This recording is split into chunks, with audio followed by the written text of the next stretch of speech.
Officials looking to address rolling blackouts impacting communities. Also, the aviation minister shutting down a response on that election day crash. And later, a man is dead following an industrial accident late this afternoon. Eyewitness News starts now. Good evening, everyone. I'm Janaea Noel. Thanks so much for joining us. Topping news tonight as residents across New Providence continue to endure blackouts amid soaring temperatures. New questions are emerging tonight about what's really driving the delays in government's energy reform plan. Tonight, officials are pointing to a development from months ago that they say continue to impact the timeline for those critical upgrades. Our Jose Etienne has the details in tonight's top story.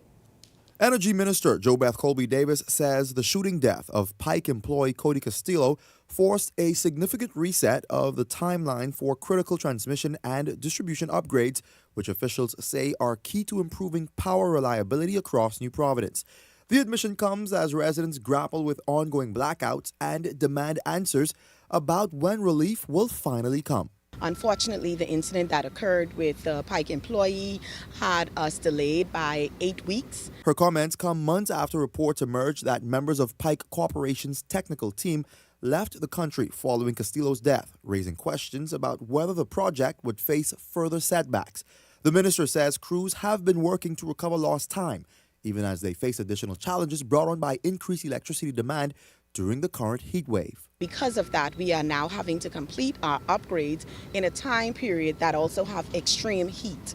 So what we're seeing is some of our circuits has to be offline for the work, the upgrades to be completed. At the same time, officials acknowledge that some of the recent power interruptions have been connected to the upgrade process itself.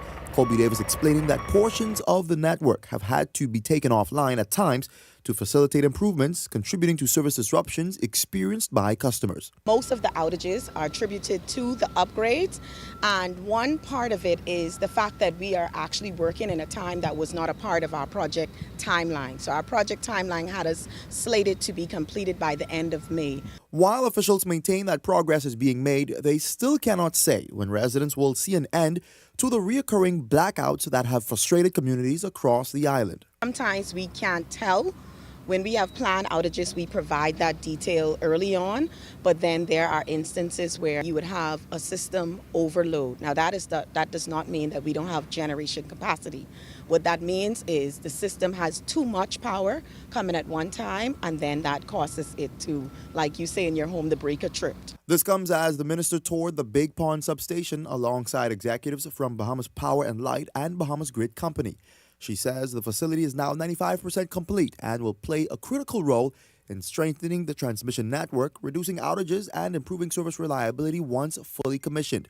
For now, however, residents continue to wait for the improvements to translate into fewer interruptions and a more stable power supply. You would see behind me, this did not exist about a year and a half, 2 years ago. This all is brand new material, brand new built, and it's a part of what we kept stating to the public, the upgrades and the foundational work that will take place to strengthen our reliability. Jose Etienne, Eyewitness News. Well, as we said, residents across New Providence continue to experience those power outages, officials pointing to delays in infrastructure upgrades and an increased strain on the power system during the current heat wave. While the Big Pond substation is reportedly 95% complete, no timeline has been given for when those blackouts will end. Eyewitness News turning to social media, posing the question, what would restore your confidence in the power system? 9% of participants voted fewer power outages over the next few months. 70% voted for faster completion of infrastructural upgrades. 2% voted that better communication and updates from officials were needed, while some 19% voted that long-term investment in the network would restore their confidence. Be sure to continue to participate in our daily digital polls as your voice matters. Meantime, questions continue to mount tonight around that Election Day plane crash that has evolved into a major political firestorm. Energy and Aviation Minister JoBeth Colby Davis declining today to say whether or not authorities will investigate claims that the aircraft at the center of the incident was operating despite its registration allegedly being expired. The aircraft drew national attention after crash landing in waters off of Florida on May 12th. One of the passengers, convicted Bahamian drug trafficker Jonathan Eric Gardner, whose rescue and subsequent arrests have fueled intense political debate and also renewed the scrutiny of the Davis administration.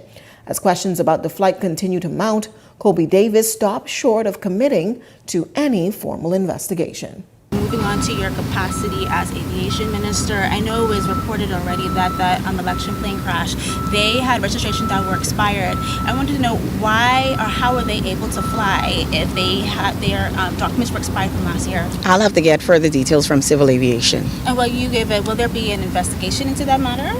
Any more questions? Meantime, a tragic day at a construction site today. The fallout leaving one family facing some harsh realities and a mother's worst nightmare now realized. Lyndon Ritchie Jr. has the details tonight.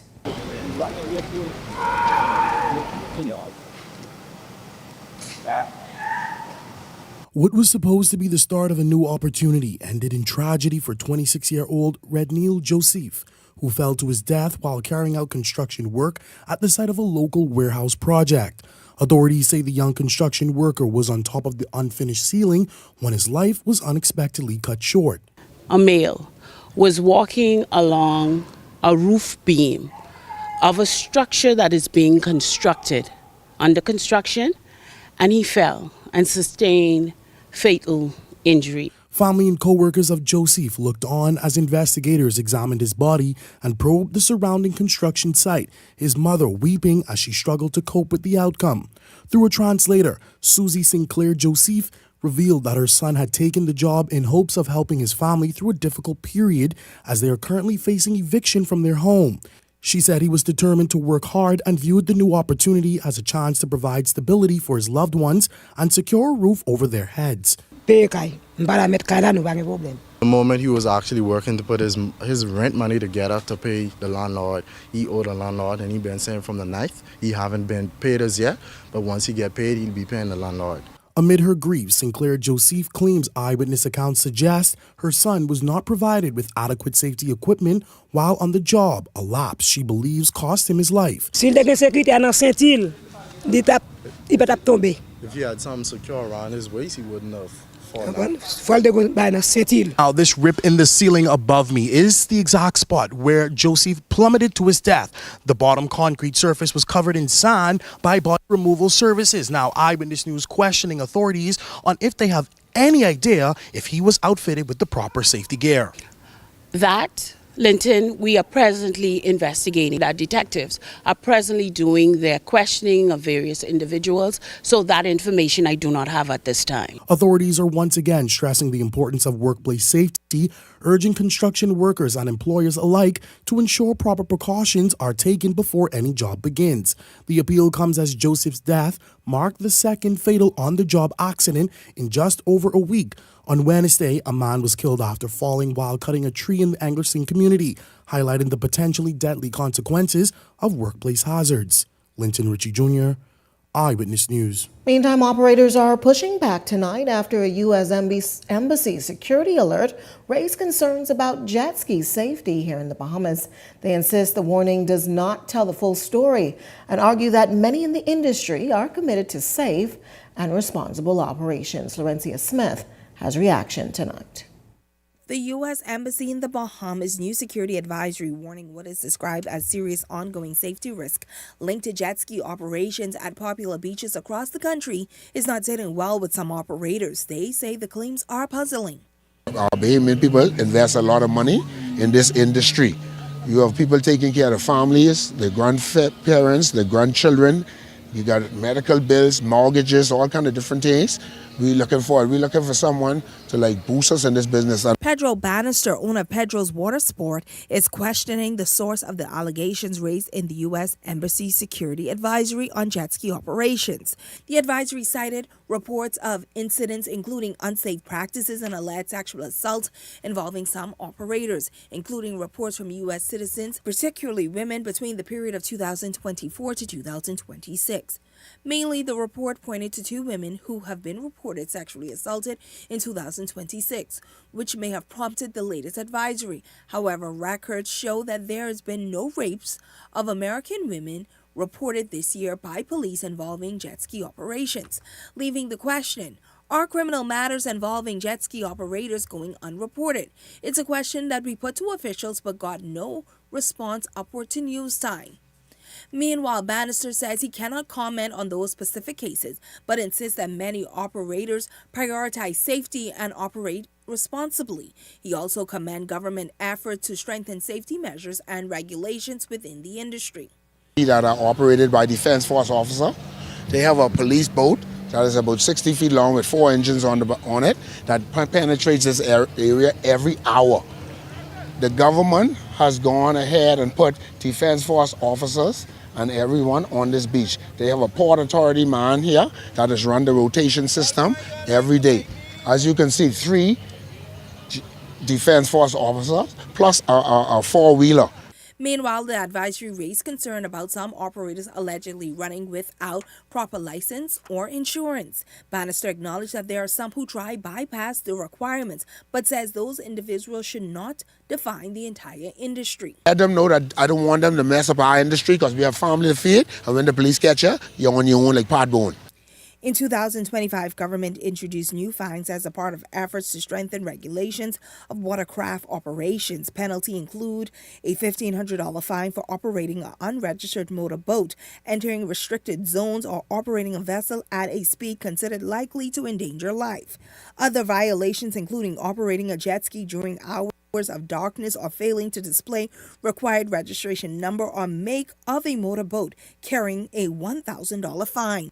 Now, just ahead of the cabinet meeting, we made attempts to speak with the Minister of Transport, Leon Lundy. However, that was unsuccessful. However, the ministry did issue a statement maintaining that safety amongst visitors and residents alike is paramount for the ministry. They went on to maintain that they are enhancing more legislation within the sector to provide law enforcement with additional resources to have greater protection over the water sport industry. Laurencia Smith, Eyewitness News. Thanks, Laurencia. Well, late this afternoon, Eyewitness News catching up with the Minister of Transport, Leon Lundy, who responded to that advisory, making it clear that the safety of both visitors and residents remain a priority. Meanwhile, he says the multi-agency task force established to safeguard the industry continues to work to strengthen regulations, improve compliance, and ensure safer operations. Force isn't dormant. They actually meet every month. I just read some of the minutes from last month's meeting, and they also met today, actually. So they're not dormant. They're doing their job, and we're making sure that they have the necessary resources to carry out the work. On the ground, I know we had 2 major holidays, and we didn't have any major incidents with the jet skis because they amped up their efforts during that time. Meanwhile, former Prime Minister Dr. Hubert Minnis also weighing in on the safety concerns raised by the U.S. Embassy. His comments come as the embassy warns that it continues to receive reports of injuries, negligence, and unsafe rental practices involving some watercraft operators. The former Prime Minister says similar issues were raised during his tenure, and the matter has been an ongoing discussion surrounding safety and oversight. And our tourists come from the U.S., 50-60% come from the Florida area. You can imagine if we were to lose 80% of revenue stream, the impact that would have. So should we wait until the entire society is affected, or should we wipe out the bad apples and resolve the issue and prevent any future ramification? So I would say the ambassador is absolutely correct. He's thrown the warning out there, and the warning was out there a long time ago. The president had requested that this matter be resolved when I had met with him. The matter has not been resolved. Obviously, if we were to look at it, it must have gotten even worse. The complaints probably has increased. And what they're trying to tell you is, listen, we do not want to move at another stage where the Bahamian people can suffer. Let's stop that now. Well, he left home for work like any other day, but tonight a family is mourning a loss they never saw coming. Arlington Ritchie Jr. has that story.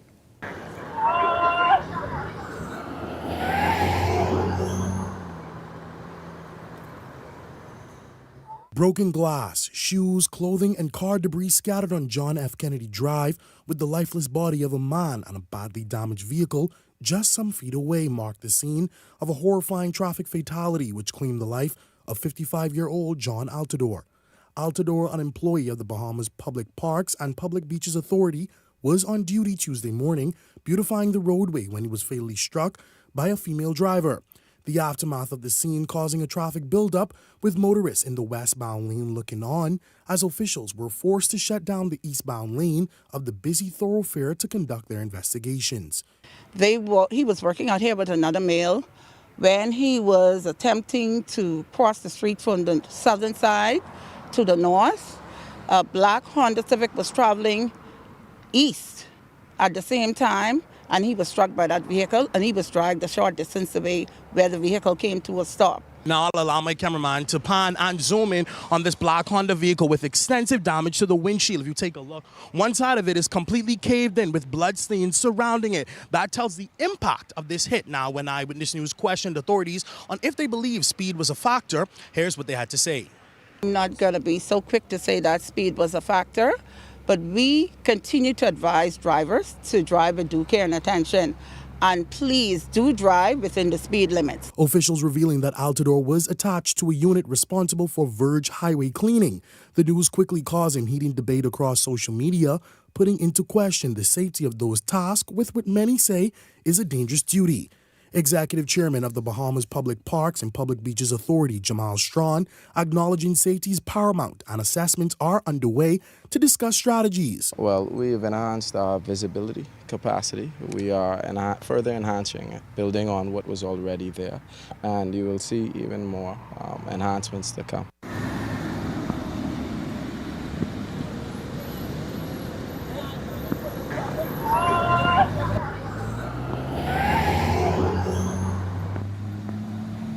Traffic investigators confirming to Eyewitness News that the black Honda Civic was insured and she was in a possession of a valid driver's license. Linton Ritchie Jr., Eyewitness News. Well, police in Grand Bahama investigating an alleged suicide attempt after a man was found injured along a service road in Deadman's Reef on Monday afternoon. Authorities say they received reports shortly before 4 p.m.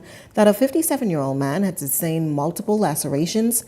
When officers arrived on scene, they found the man inside a vehicle with visible injuries. Police say the man told them that the wounds were self-inflicted. Emergency medical services provided treatment at the scene before transporting him to hospital for further care. He was last reported to be in stable condition. Investigations are ongoing tonight. Meantime, a domestic dispute erupting into a fiery ordeal yesterday, and tonight a 39-year-old woman is in police custody after a suspected arson attack left a multi-unit apartment building badly damaged on Infant View Road. Police say the fire was reported shortly before 3 p.m. Monday, prompting a response from 3 fire units. Firefighters arrived to find the 2-story building engulfed in flames, moving quickly to contain that blaze before it spread further. The fire causing extensive damage to several upper floor units, while apartments below suffered heat and water damage. No injuries were reported. Preliminary investigation suggests the fire followed a dispute between a man and woman believed to be in a relationship. Witnesses told police they saw the woman carrying a plastic bottle containing a brown liquid moments before flames were spotted coming from the unit she occupied. Authorities say she was later seen leaving that area and was subsequently taken into custody. Investigations continue tonight. Moving on to news from Parliament, Minister of Foreign Affairs Fred Mitchell issuing an apology to the family of Claudia Edwards Bethel following a court ruling that found the government of the Bahamas liable for her unlawful arrest and detention by immigration officer Norman Bastian. Edwards Bethel was reportedly raped and sexually assaulted by Bastian while in custody. Although he is since retired, Mitchell declined to answer questions posed by the Long Island Member of Parliament Andre Rollins regarding whether the former immigration officer continues to receive government retirement benefits in light of the ruling. On the 11th of June 2026, the Judicial Committee of the Privy Council ruled that the government of the Bahamas was vicariously liable for the acts of an immigration officer, Norman Bastian, in arresting and detaining Claudia Edwards Bethel. We accept the judgment and apologize unreservedly to the family of Mrs. Bethel and her estate. On coming to office in 2021, the government established a multi-agency task force to address weaknesses in the oversight of the security forces. The work of that task force has already resulted in changes that strengthen the processes. The Minister of State will advance proposals shortly for consultation with all stakeholders. The officer, Norman Bastian, who perpetrated the wrong, has been retired from the public service in the public interest. We wish to make it clear that the government of the Bahamas does not in any way support or condone his unlawful conduct. Thank you, Madam Speaker. Thank you, Honourable Member. I ask the Minister of Foreign Affairs and Immigration whether or not, in the public interest, the officer, retired officer, as he said, retired in the public interest, whether that officer, Officer Bastian, has been permitted to continue to receive whatever benefits he was entitled to prior to his discharge by the government. Comment on the matter. Meantime, Deputy Prime Minister and Minister of Education, Science and Technology Chester Cooper, during his contribution to the budget, said that his ministry is short approximately 300 teachers. While acknowledging the issue, he indicated that a team has been assembled to recruit as many teachers as possible to help address the gap. Nevertheless, we are taking decisive action.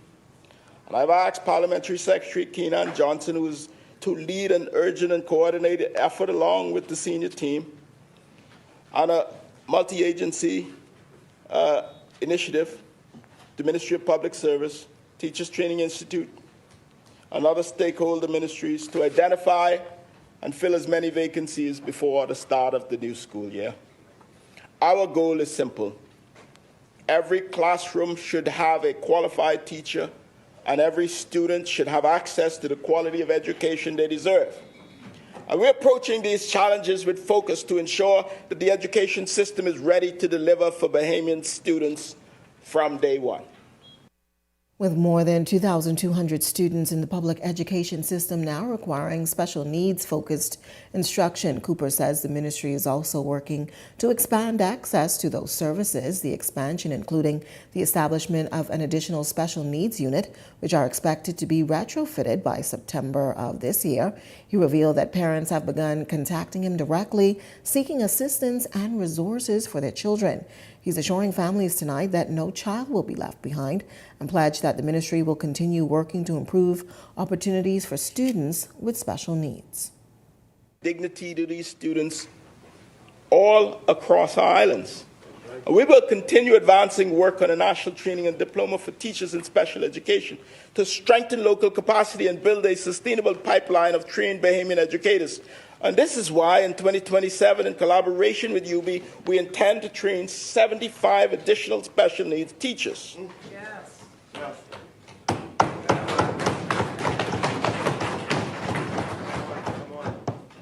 Inclusion is a national responsibility and a reflection of our values as a country.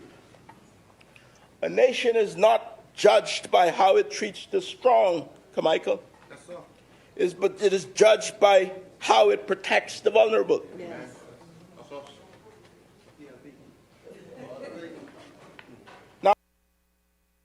On to some other news tonight. Some 16 Haitian nationals, including 12 men and 4 women, appearing before Acting Chief Magistrate Ansela Evans today. 11 individuals convicted of overstaying, 5 were convicted of illegal landing, and 16 pleaded guilty. The group received fines ranging from $300 to $1,500, along with custodial sentences between 1 and 2 months at the Bahamas Department of Correctional Services. Following payment of fines or completion of their sentences, all individuals are ordered turned over to the Immigration Department for deportation. Meanwhile, the deportation and removal units also carried out additional removals, including 1 Peruvian man and 2 Cuban women who were sent back to their respective home countries. The Department of Immigration reminding visitors and permit holders that remaining in the Bahamas beyond the authorized period is an offense that may result in arrest, prosecution, and deportation. Well, as investigations continue tonight into that Green Turtle Key boating accident this past weekend, resulting in the death of a 15-year-old boy and allegedly saw a 12-year-old behind the steering wheel, the Minister of Transport, Leon Lundy, leaving this message for the victims' parents. First of all, I want to say condolences to the family. It goes out to the family. And as you stated, we are waiting the full investigation from the police force. And most definitely, we want to make sure that the regulations that we have in place are carried over. But it does make provisions for someone who's 16 to drive a motor vehicle once it's under 10 horsepower engine. So definitely want to make sure that people are adhering to the rules and regulations and the laws that we have set out. We've added another access point to make sure you're up to date with the latest news. Follow the Eyewitness News WhatsApp channel, scan that QR code on your screen, or visit our social media pages for a direct link. While you're there, don't forget to follow Eyewitness News on Instagram or Facebook. But if you've got a news tip or if you've seen news in the making, call the Eye on News hotline 397-6397. We also invite you to send your letters to the editor for publication on all of our social media platforms, Eyewitness News Bahamas at gmail.com. And if you're watching on our Facebook or YouTube page, share your thoughts about today's stories in the comments section. We want to hear from you. We're just getting started in Eyewitness News, but when we come back, a grieving family says prosecutors dropped the ball regarding a criminal case. We've got that story coming up. And later tonight, the House Speaker still at the heart of unrelenting backlash. We've got reaction right after this break. Vibes is resilience in motion. So even when things go out of sync, we do what it takes to bring the vibes back. At BTC, we understand your vibes because we live it. That's why we are dedicated to building a network as resilient as you, with a team of familiar faces working every day to keep you on beat. You are at the heart of everything we do. Our commitment is to keep your vibes flowing, no matter what. Captain Cash & Co. viral videos have shown you using what is said to be super speed to deliver cash to citizens around the world. Can you explain this? Those people are simply taking advantage of Cash & Go's Cash Now money lending service, our easy-to-use money lending portal. How does it work? Well, you simply enter your information along with a recent payslip, a picture of your ID, and then select your loan amount and the repayment term. We review it as soon as possible. And then once approved, we could have your cash delivered to your mobile wallet, or we could send it directly to a bank of your choosing. Any more questions? No. Thanks, Cash & Go, man. It's Captain Cash & Go. Hey, psst, it's me, Cyndi Lauper. Cyndi Lauper, Saturday, June 20th at Atlantis, Bahamas. Cyndi Lauper. Tickets on sale now at atlantislive.com. And it's going to be a party, a big celebration. Don't miss Cyndi Lauper live. The week moves fast. Move smart with KFC. Monday, start with crunchy deals. Tuesday, you already know it's crazy. Wednesday, keep it under $10. Thursday, the Kentucky Crunch for $7.50. Friday, the meal deal for $9.85. Saturday night, we got you covered. And Sunday, no stove today. The fill-up box feeds the family. Outsmart the week with KFC. This segment of Eyewitness News is brought to you by EV Motors Fleet Sales Division. For 2026 commercial vehicles, call 821-2403 today. Welcome back. Here's a look at your Eyewitness News gas tracker tonight. You're getting the cheapest at Rubis, $6.65. Shell coming in at $6.85. Esso, $7.07. Your local prices at the pump. Well, the family still reeling from a murder. They're up in arms tonight after they speak out against the alleged failures to bring charges that fully reflect the gravity, they say, of the case. Our Jose Etienne has the details tonight. They shoot him with the baby in his arm. So they kill him with the baby in his arm. It's a chilling account by Chantel Knowles of what unfolded on June 5th when her Labor Day holiday ended in tragedy after her nephew, Revincent Malcolm, was gunned down through Enia Street, steps away from his home in what turned out to be an emotionally charged scene. The family group sent a call out and everybody screaming. So I just started to ask where, and they told me where. So I gone out there and he laying down in the middle of the road dead. Knowles says what's most troubling is that justice has seemingly been denied for the victim's daughter, who she says witnessed her father's final moments firsthand, having been with him when he was fatally shot. No additional charges have been levied against Christopher Newbold, an 18-year-old man who has been remanded to the Bahamas Department of Correctional Services after he was charged with the murder of the 23-year-old father. Bring this gentleman back and he has to be charged for that baby. I know my nephew can't come back, but Jesus, man, he had a whole baby in his hand. Y'all shoot him 5-6 times with a baby. How old was the baby? The baby's 3 years old. 3-year-old girl. A 3-year-old girl. Knowles says she's reached out to the relevant officials, but accused them of deepening the family's anguish with their alleged silence and inaction. Call CDU, I get nowhere. I call Attorney General, I get nowhere. Someone gotta face out of charges. The tragedy is untimely, as Knowles says they've been plagued with deaths before, only left to reminisce on memories and the death anniversaries of their fallen loved ones. His grandmother, our mother, she died last year. July 11th will make 1 year. She died. She raised him because his mother and father died. Both of them deceased. She raised him. He was her baby, you know. And now, before her anniversary, he is dead. So this ain't sitting good at all with the family.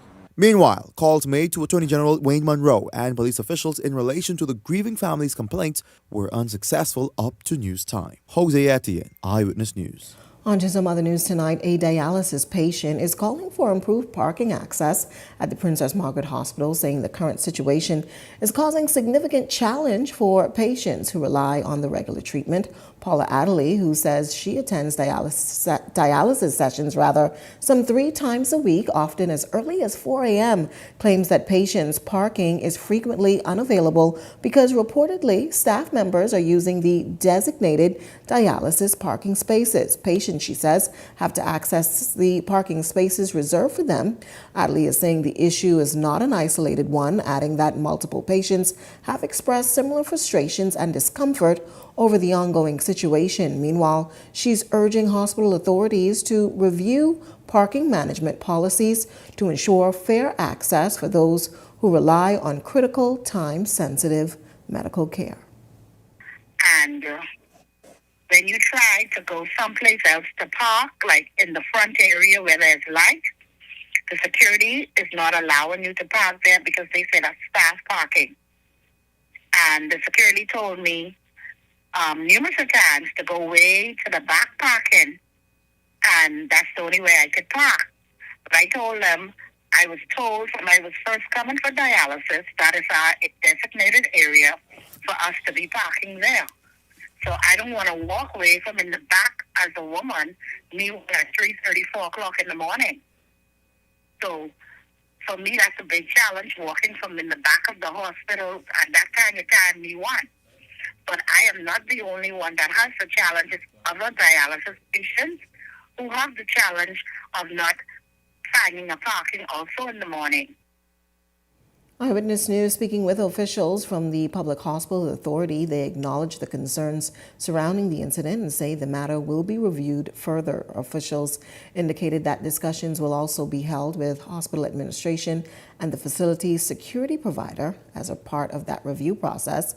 The authority maintaining tonight that the safety and well-being of patients and staff remain a top priority, adding that appropriate steps will be taken to ensure proper care, oversight, and accountability moving forward.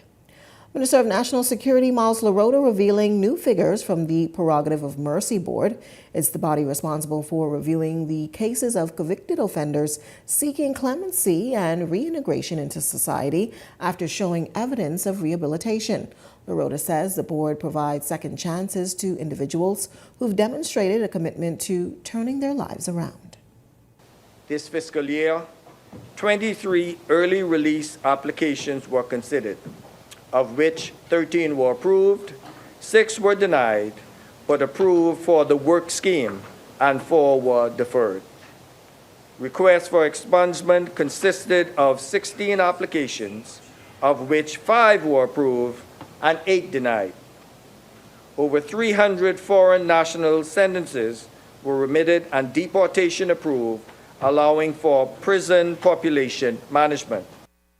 LaRota also providing some insight into the work of the Rehabilitation of Offenders Committee, noting that hundreds of applications and cases have been examined over the past 5 years as a part of government's efforts to support reform and reentry.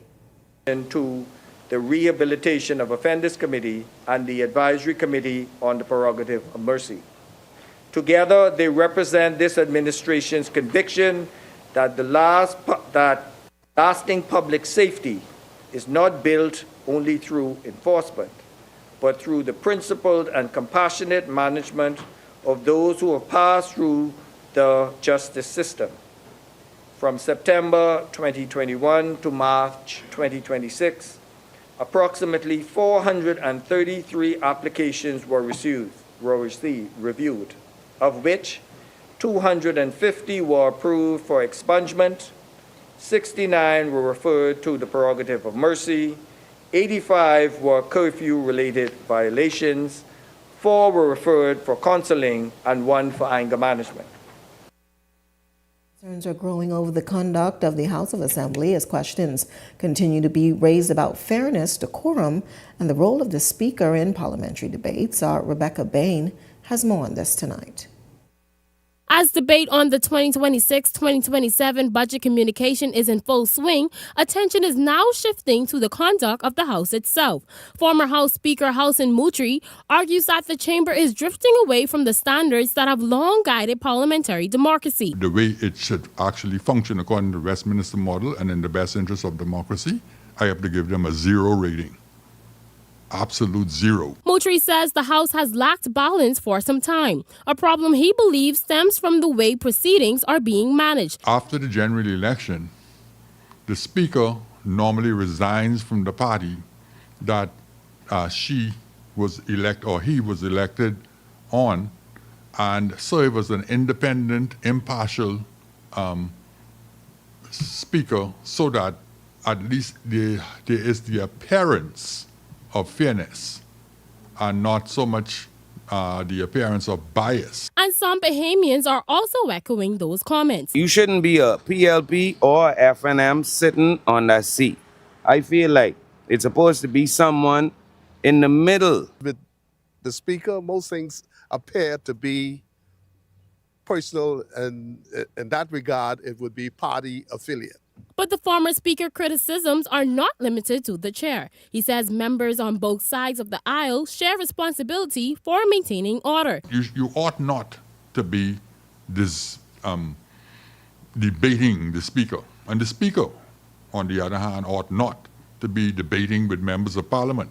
The rules provide that whenever there's an interruption in the parliamentary procedure or there's loss of proper decorum, the Speaker rises to her feet or his feet. And when the Speaker rises, all members are supposed to sit and be silent. Following last week's parliamentary sitting, during which Speaker of the House Patricia DeVoe was seen engaged in heated exchanges with Long Island Member of Parliament Andre Rollins and Opposition Leader Michael Pintard over matters raised during debates. Pintard says such confrontations have become a recurring challenge. She is biased. She's unable to stand her ground and recognize that she's the co-equal to the Prime Minister. Nobody's usurping her authority. She just needs to be impartial. As the budget debate continues in the days ahead, the focus for some may no longer be just on the policies being presented, but on whether the House of Assembly itself is living up to the democratic standards it is expected to protect. Rebecca Bain, Eyewitness News. Meanwhile, FNM Chair Dr. Dwayne Sands, he's also reportedly crying shame on the Speaker tonight, and the opposition parliamentarians continue to lock horns over Jonathan Gardner's case that has launched a firestorm against the Davis administration. Sands believes the Speaker, who recently obstructed opposition leader Michael Pintard from tabling a criminal complaint in Parliament, isn't being objective and unbiased on an issue he says has deepening consequences on the country's reputation. The pirates are still with us. Not only do we have a PLP politician allegedly using the parliament to arrange to traffic dangerous drugs, but now we have the PLP and the Speaker trying to shut down the official opposition on allegations of corruption and money laundering tied to Eric Gardner, a cocaine cowboy. The Speaker's behavior in the House was shameful. She made an embarrassment of herself in front of members of Parliament and the Bahamian people. And the Nassau Guardian summed it up when they said, and I quote, "How words and rulings carry consequences for the reputation of Parliament itself. And increasingly, they are inviting questions about whether the chair is acting as an impartial guardian of the institution." They went on to say that DeVoe seems so busy trying to still prove herself that she forgets the import of her position in the greater historical context. Well, tonight at Bahamas Power and Light Company, they're building a stronger energy future. It also means creating opportunities for education and meaningful dialogue. Through its Lunch and Learn microgrid series, BPL continues to engage stakeholders in conversations shaping the future of energy in the Bahamas.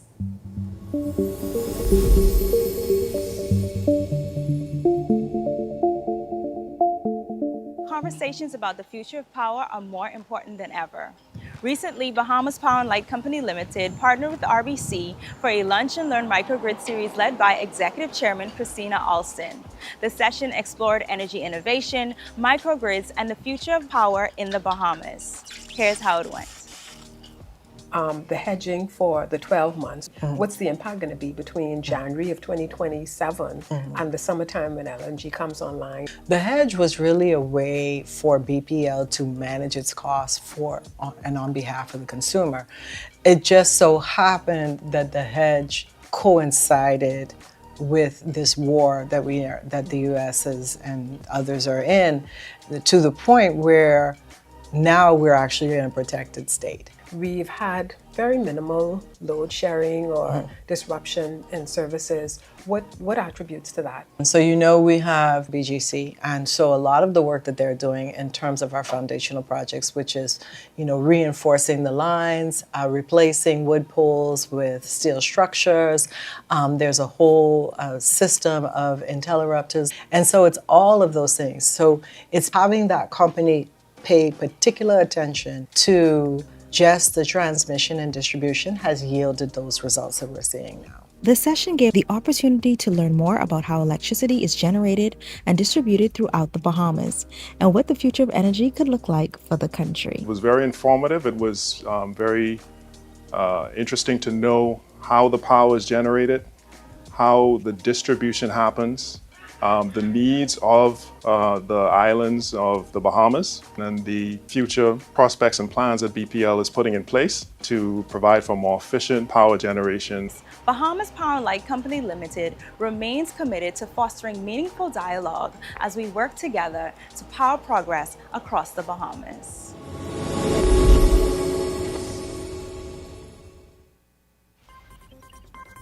So to come in Eyewitness News tonight, it's the story of two students whose high school expenses have been fully paid off. We've got that story coming up. But first, a check on tonight's weather forecast.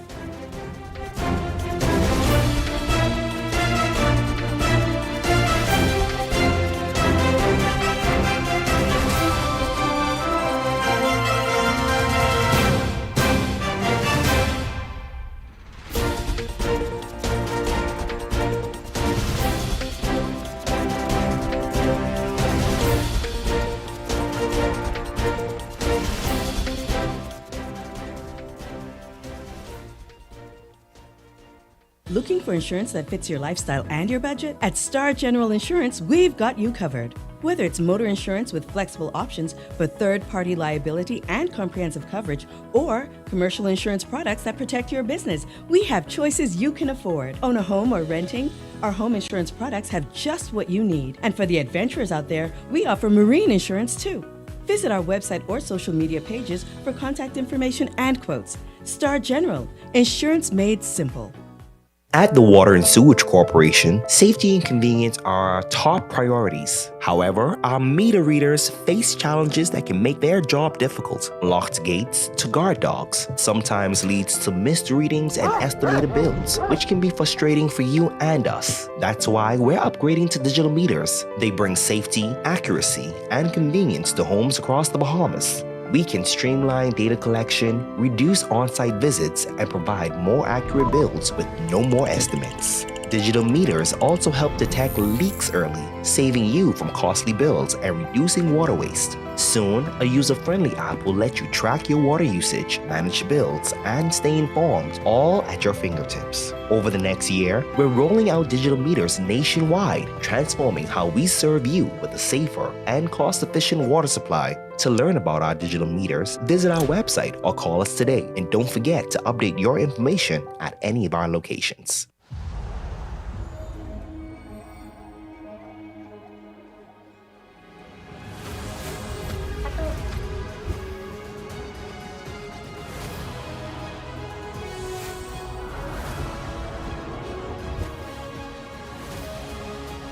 Step inside a world of adventure with Mandalorian and Grogu at Burger King. See The Mandalorian and Grogu, only in cinemas. You're watching Eyewitness News.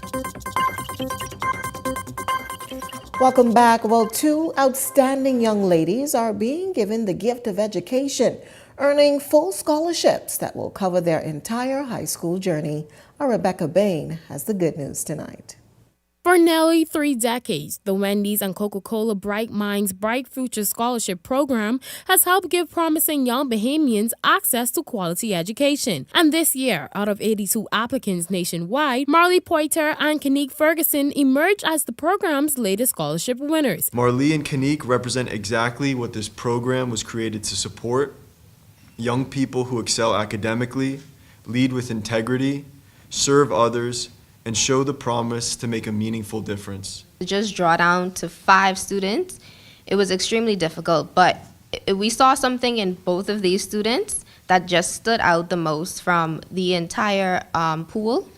And we're pretty sure that they're going to do exceptionally well in these 6 years in high school. Both currently serving as head girls at their respective primary schools, the young scholars have been awarded 6-year scholarships covering full tuition, book allowances, and additional education support. Poiter will attend Queens College, while Ferguson will continue her education at St. Augustine's College. Both say they are honored to receive the award and are excited about the opportunities that lie ahead. I know that there's a lot of applicants that applied and that I was selected upon everyone. I feel very special, and I will continue to do well in my studies and continue to help out my community.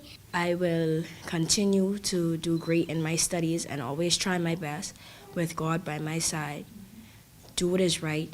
Be a positive role model. While 2 new scholars are beginning their journey, 2 others are closing an important chapter.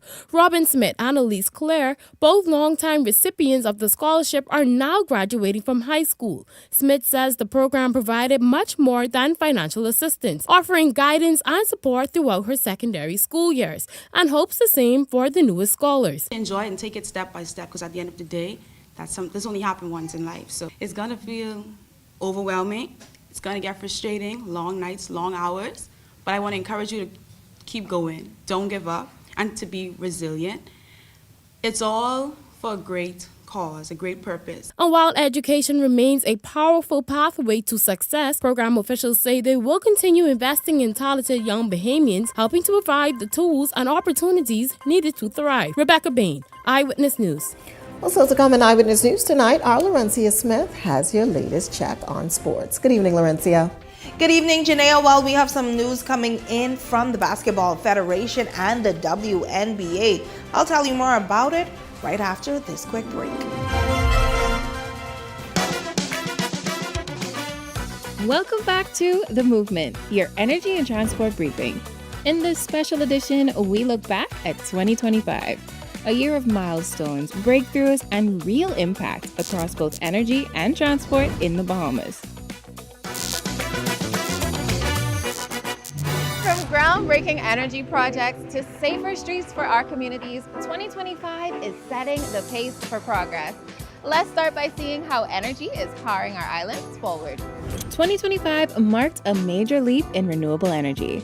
With the National Energy Policy 2025 to 2030 finalized, the foundation was set for cleaner, more reliable power. The Energy Summit brought it to life, spotlighting multi-island power purchase agreements, New Providence's first utility-scale solar project, and LNG agreements shaping a more sustainable future. We are carefully overseeing each development, with most stations expected to be online by the fourth quarter of 2026. The ministry's transport initiatives focused on safety and connectivity. School crossing guards and solar-powered signs improved road safety, while the Drive Safe to Arrive Alive campaign reinforced safe driving nationwide. Partnerships with AdFi and BTC also brought Wi-Fi to public buses and taxis, improving connectivity for commuters. 2025 wasn't just a year of plans, it was a year of action.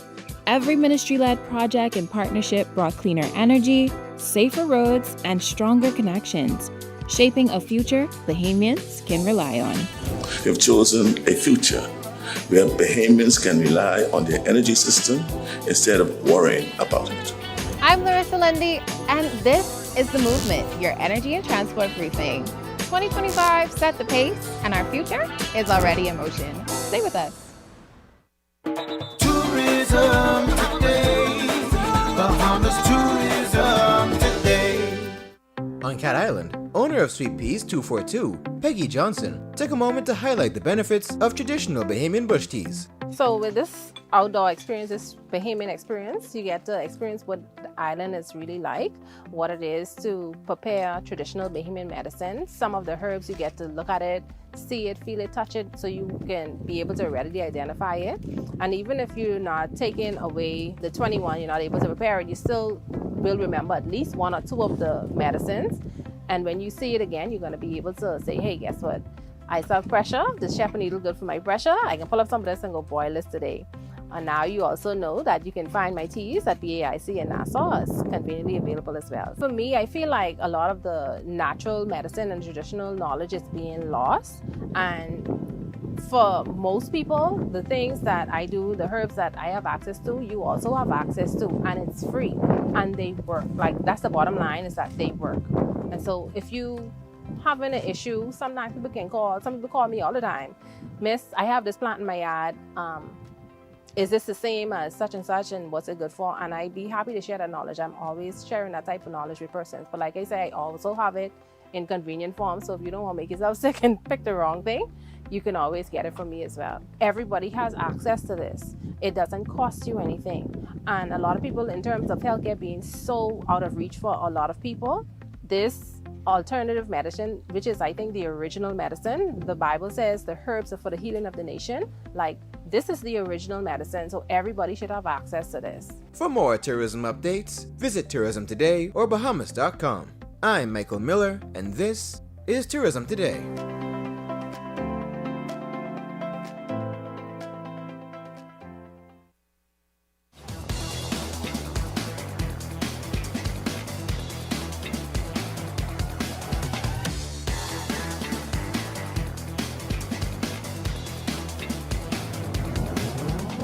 Eyewitness Sports is brought to you by 103.5 The Beat.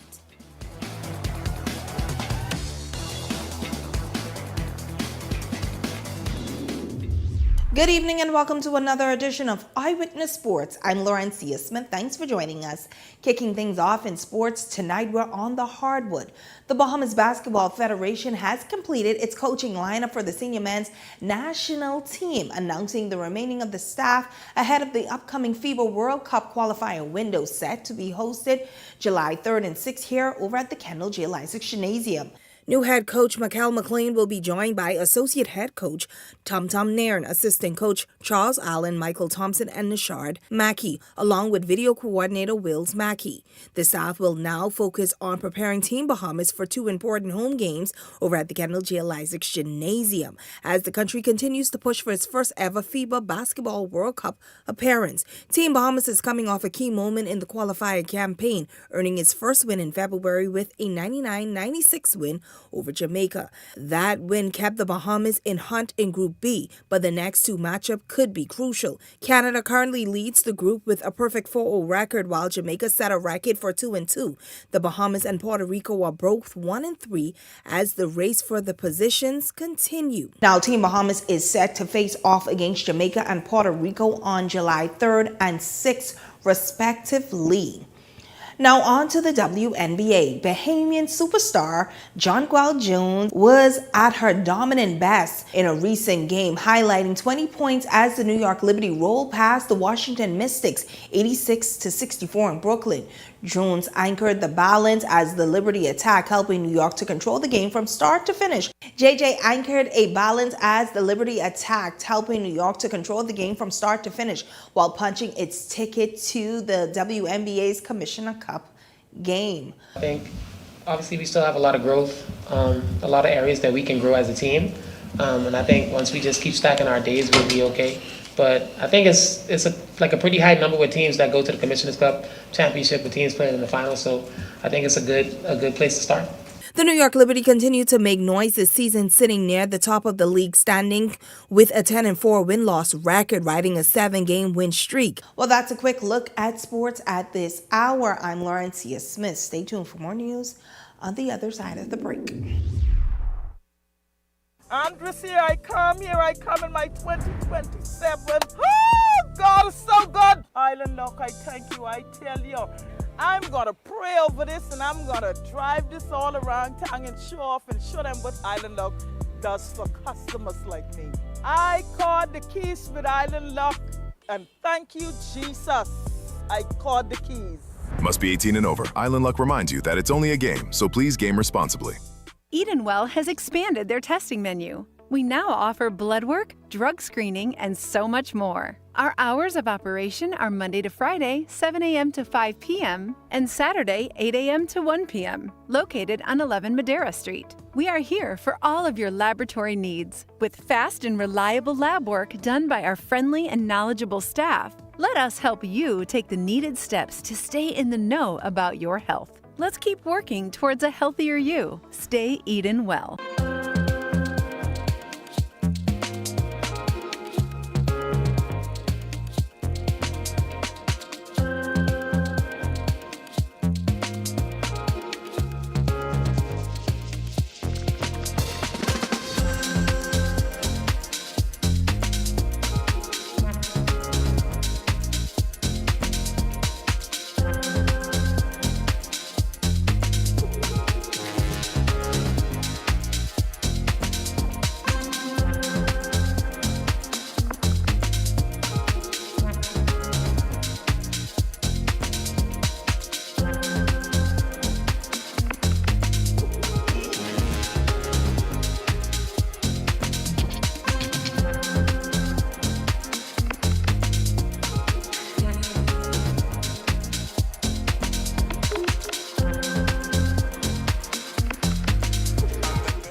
Welcome to Paradise Premium Foods, where exceptional taste meets everyday convenience. Right in the heart of Hurricane Hole Plaza, whether you're planning a beachside brunch, an intimate dinner, or simply restocking your favorites, we offer only the finest selection of local and imported goods, handpicked for quality, freshness, and flavor. At Paradise Premium Foods, shopping is effortless, service is personal, and every visit feels like a treat. From gourmet meals to go to organic essentials and indulgent treats, this is your neighborhood market elevated. Live well, eat better. Discover Paradise Premium Foods, now open at Hurricane Hole Plaza, Paradise Island. Paradise Premium Foods, taste the difference. You're watching Eyewitness News. Well, our graduation feature series continues tonight. We're celebrating students who graduated from the Wilbur Outen Christian Academy. They include Patrick Adderley, Noah Wilson, and Eliana Maycock. Those students, they're a part of the HYPE program from the Ministry of National Security. Congratulations are extended from their program coordinator, Elsina Duncombe. Congrats to those students. That wraps up our news at this hour. Be sure to send us all of your graduation photos and videos before the end of the week. Well, coming up next, it's Beyond the Headlines with Shanique Miller with a look at all of today's top stories. That's a look coming up next. That does it for us here at Eyewitness News. It's certainly been a pleasure having you in our company tonight. On behalf of the entire news team, I'm Janae Nawal saying good night and be safe, everyone. Wealth should not only belong to a select few. At InvestStar, we believe the door should be open to everyone. We provide options for planning a better future.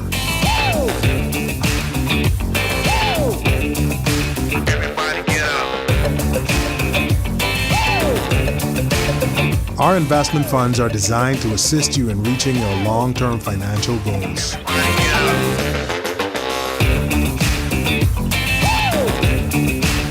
Let us show you how.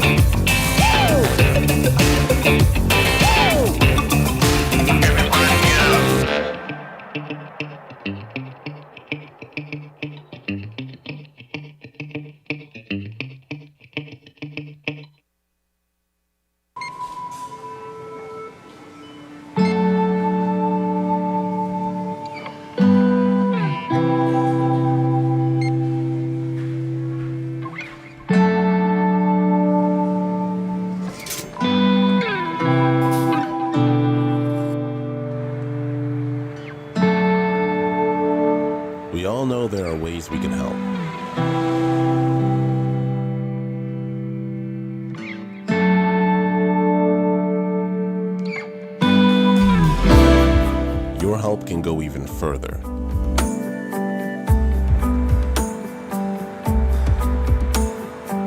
Be an everyday superhero.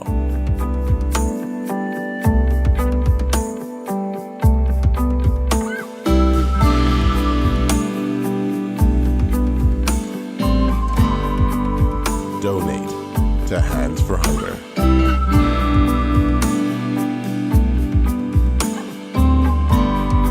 So you want a space. But not just any space. You need something with a little more potential. So how about 1,000 square feet of room to play with? Superb audio and video production capability, digital LED wall, full lighting grid, and about 124 seats to accommodate a full studio audience with so many other features. Make us your home for your next concert, conference, and so much more. Honestly, the possibilities are endless. Here at ILTV Studios, we'd love to bring your next event to life. So what do you say? Do you want our space?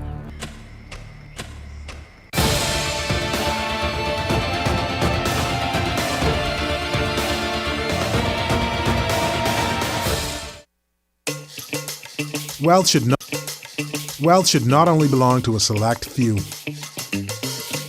At InvestStar, we believe the door should be open to everyone.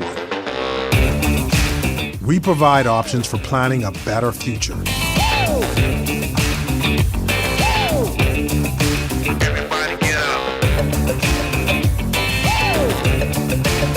Our investment funds are designed to assist you in reaching your long-term financial goals.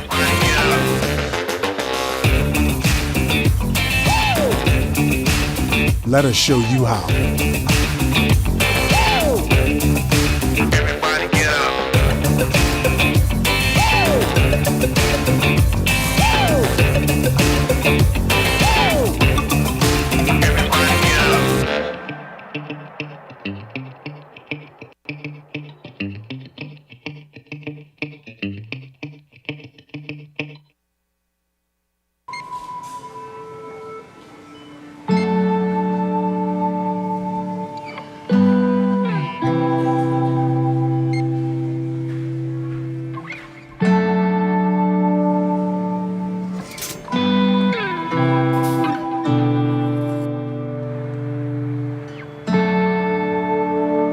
We all know there are ways we can help.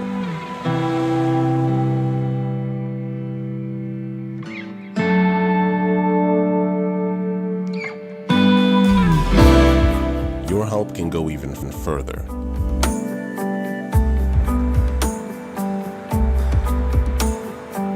Be an everyday superhero.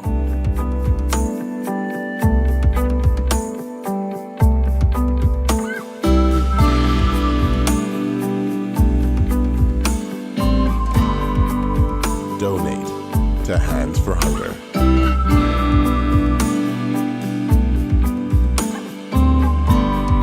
So you want a space. But not just any space. You need some. The thoughts, views, and comments expressed by the hosts, guests, callers, and advisors on Beyond the Headlines are not necessarily those of the management, ownership, or production unit of ILS, the Verizon Media Group. Beyond the Headlines is a production of ILTV Studios and cannot be represented in part or entirety without the express written consent of the Verizon Media Group. Beyond the Headlines is the intellectual property of the Verizon Media Group. Copyright 2026. All rights reserved.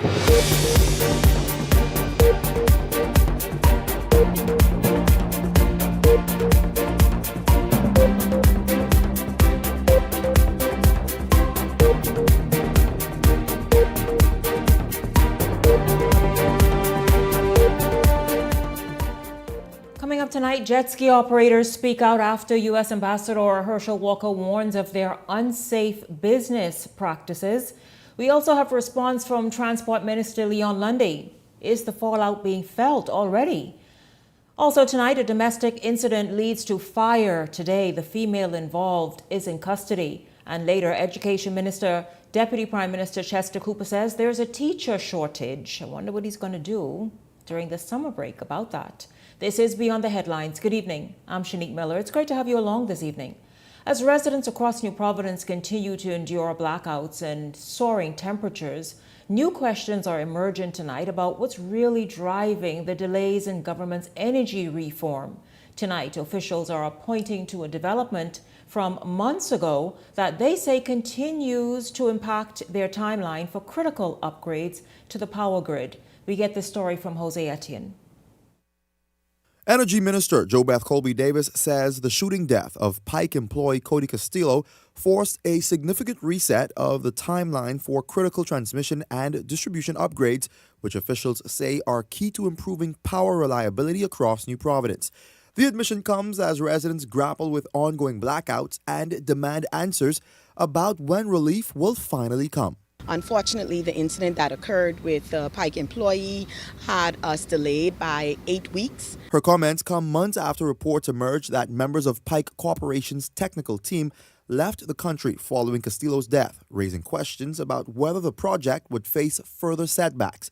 The minister says crews have been working to recover lost time, even as they face additional challenges brought on by increased electricity demand during the current heat wave. Because of that, we are now having to complete our upgrades in a time period that also have extreme heat. So what we're seeing is some of our circuits has to be offline for the upgrades to be completed. At the same time, officials acknowledge that some of the recent power interruptions have been connected to the upgrade process itself.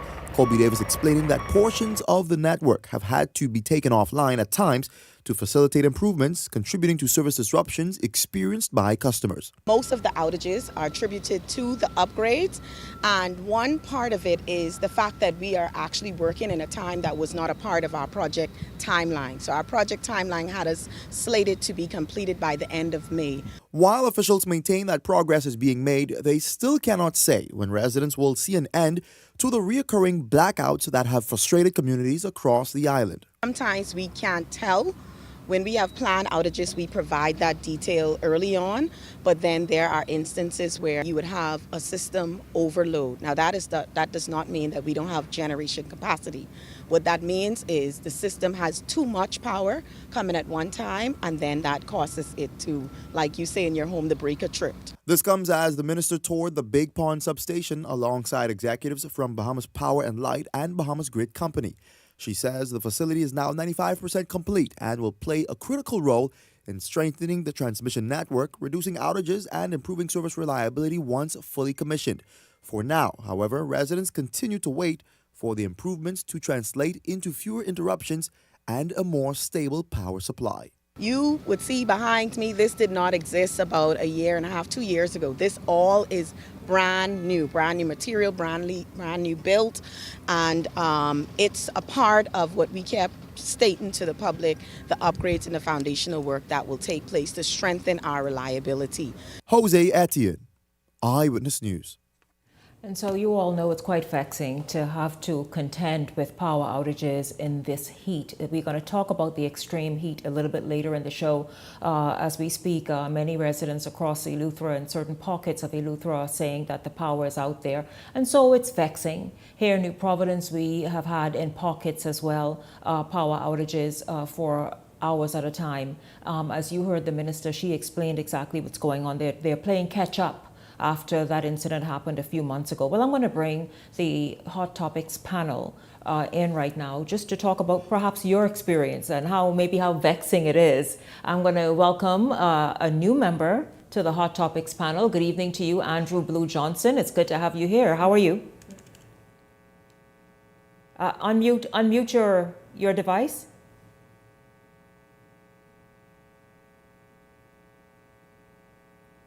Okay, Peggy, you can jump in while Blue figures that out.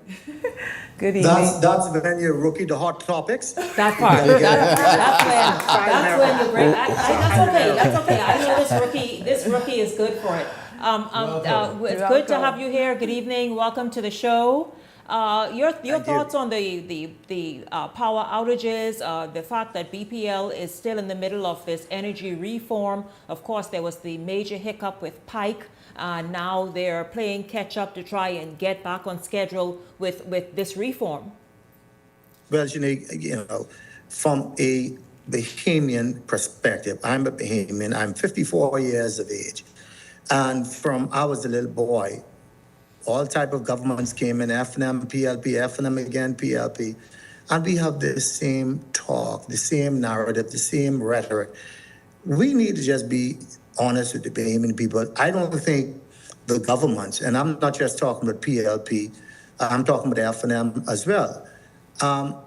They just come with stories. I mean, the honorable minister right there, she come with reasons and excuses as to why is delays. But we've heard this before. And we still would get power outages every year around the summer, throughout the year. So it has to be something else going on that I don't think they think the Bahamians and the Bahamian public is mature to understand. Let's come up and say, listen, guys, this summer is going to be tough. We need to revamp the entire system. It's going to cost a lot of money and possibly a lot of time. But I need all of us as Bahamians to be on board and work with us as a government so we could get it right. In my humble opinion, it appears that the governments just try to put a Band-Aid on the situation. Just be straight up with us and be honest. Ellington, you heard Blue. Blue says, listen, it appears as though it's just a Band-Aid being put on a situation. Your thoughts, given the fact that all that was put on the table since the last term, and then obviously what's playing out before our eyes even now? Shanique, I disagree with Blue on that. I know the Bahamas has been plagued with these blackouts and load shedding over the years, and especially during the summertime, we'd have these blackouts and people would be complaining about the hot time. However, as this administration from their last term in office has sought to reform the energy sector, something different is happening. It reminds me of when the former Prime Minister Hubert Alexander Ingram was doing this major road infrastructure in the country. And anybody, if you have ever renovated your home and done a major renovation in your home, you know the discomfort with the plastics and things cover up, and you got to push all the chairs in the corner because you're doing this and you're doing that. I've observed those pipe workers working. And I've seen like about 6 trucks, and unlike what we're used to in the years before, where you see a bunch of guys standing around, I saw on a site about 6 trucks, and you saw nobody standing nowhere. Everybody had their hands on doing something. I see major stuff where they have up on these big poles and everything is disconnected and they're changing. This is energy transformation.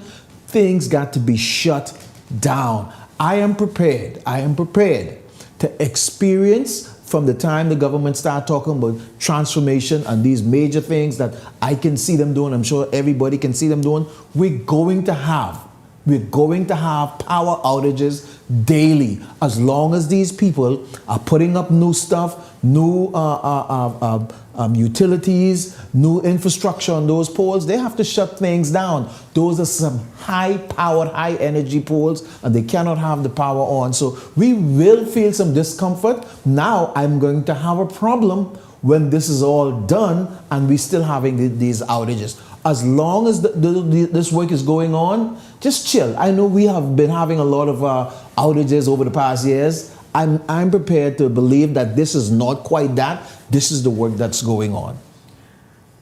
Good evening. Thank you once again for having me. You know, this is the disservice that is done by those who would like to create different narrative and speak over what is being said. So I'll read a quote from the minister's speech, budget speech. He said, yes, we are experiencing growing pains, but those challenges comes with the understanding that we are finally confronting long-standing problems and building a system that is affordable, reliable, sustainable, and capable of supporting continued growth and development in the Bahamas.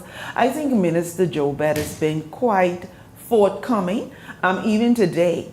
And she tried to give examples that are relatable. Overload, your breaker tripping. And that was assembly, she gave the example of like Mr. Ferguson said, when you're refurbishing your home and you stay in the home, but you're doing work, and so you Everything is out experience of place. Yes. some kind of discomfort. And she called it growing pains. And so I believe the minister has been forthcoming. She has been very transparent in her speech, speaking to us in terms that hopefully we would understand. But the noise, the back noise, the distraction, and people, even when Pike was absent, they left, they abandoned the project. This project that has been coming out of the ground, all of these months, the poles coming out of the ground, and people who was doing the work. When Pike returned, nobody acknowledged that Pike returned. They could not connect the dots with the murder and the people leaving. Because of it, they didn't want to hear it. They just wanted to create a negative narrative for whatever motivation. But Mr. Ferguson, I like that example you gave, because I was going to do it. So smart people think alike. When Papa them was doing the road, the road them dig up, you remember that? And now we all enjoy the benefit of the growing pains we experienced for the improvement that was being done at the time. And so I would say this though, see, because when you are chafing because the power is out, that's no joke either. But continue communicating with the people. Don't wait to have to do a tour and for reporters to put a mic. No. That minister is one of the ones who is absolutely easily accessible. She is. She speaks whenever you reach out to her. So then if it's daily, and even if people get to the point that they ignore it, daily, weekly, maybe a couple times a week, put stuff out there. And I don't mean in a WhatsApp group. And that's one, that is fine. A WhatsApp group is fine, but I'm saying something that goes out. On the radio networks, radio and television. This is what's happening. This is where we are. Right. This is what's happening. Here's an update for you and your BPL. Because it can become quite vexing if people feel as though, man, what the dickens again. Yes, Blue. I'm sorry, Blue. Yes, but see, I want the PLP government, Minister Colby, I want them to get it right, However, we've been hearing this type of talk for decades. But we've never been reform energy reform. This is a different type of talk. It has been for decades. There's been power outages every summer and load shedding and the rest of it. But this is a bit different. This looks and sounds different because they're reforming the energy sector in many areas where it has lagged and not kept up and kept pace for decades. They're trying to bring all of that up. And so this is what's happening. So now, while it's happening and the work is chafing while it's happening, you bet right it is, but keep us informed. But Shanique, it'll be most... So we don't create stories in our minds. Would you say, Peggy? It would be most unfortunate if I sit here and not defend the communication of BPL. And you might say on TV, but blow by blow, when there are outages, giving a timeline, making apologies listen to me. If you all apologize one more time, what I'm saying is that you're doing your job and that's fine. And so again, you there is an outage. You think we didn't know that? We in the middle of it. I don't mean that. That's your work and that's good. I'm saying though, even when that is happening, because it's necessary, but again, a couple times a week, listen, here's an update from your BPL team. In terms of the work that's happening, people will have they'll be able to sort of swallow that just a little easier if they know that BPL just yesterday told us that they're now doing this. Sorry, Mr. Perkins. I will encourage all the viewers, all the listeners to join BPL platform media every day. Every day there is some communication about the transformation happening in the energy sector, everything that is happening and BPL. Wait, name these platforms for us, Peggy. Facebook, where? LinkedIn, Facebook. We have a YouTube channel. We have a WhatsApp channel. Everyday videos of explanation showing staff at work on the ground every day. Every day. I think what the government should do, is I think they should utilize all of the mainstream media by way of BIS. Create a daily ad or something of that sort that would play that would, number one, remind Bahamian people of the ongoing work, that will say to the Bahamian people, please be prepared for outages as the people are continue to working, and we're doing this, and kind of bring them along as you go along in the various stages. To the work that's being done and the transformation that's happening for the first time in decades, they will be a little less vexed. That's all. So rather than people thinking these outages, I know, like Peggy said that they're doing it on these social networks, on BPL network. I think they should use the mainstream. They have BIS, maximize the use of BIS, make sure daily, if the government got to pay all these stations, make sure there's something being said. Prime Minister Davis talking his last time about using these influencers, put them out there. Let Dasker and them talk about it, tell the people, chill out. You know, let's bring people along as we work. But what I want to say, give me a second before I leave. What I want to say, transformation is not the flick of a switch. What we dealt with before was patchwork. Every time it go out, a generator failed, this, that, and next thing. Those were excuses. We were patching. But now this is transformation, which we're going to pull down. So when you're pulling down, it's going to be off. Similar to what we're doing with Princess Margaret Hospital. Patching that. Let's build a new hospital. Patchwork. We have to move on, Andrew Blue Johnson. We have to move Andrew Blue Johnson. I am in charge here. Debut. What a debut. You're excited, right? Beyond the Headlines is back right after this. Stay close.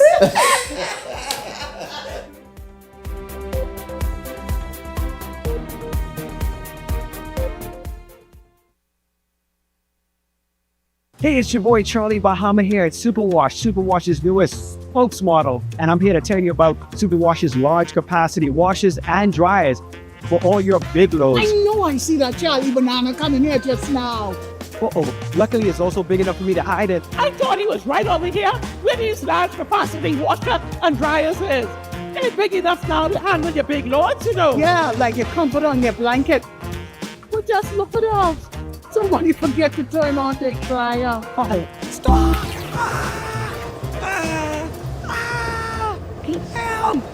You hear something? Yeah, that's the sound of clean. Superwash washes you, presses you, and entertains you 24/7.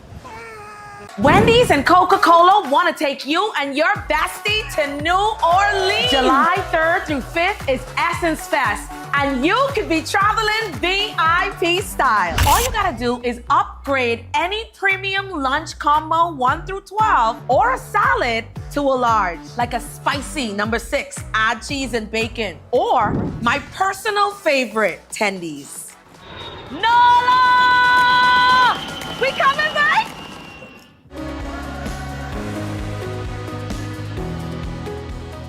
A lot of people know CBS Bahamas and the CBS Pro Store thanks to our beautiful retail stores.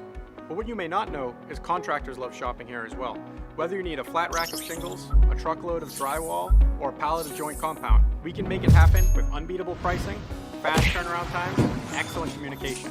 That's why contractors love shopping with CBS Bahamas. Learn more at cbsbahamas.com.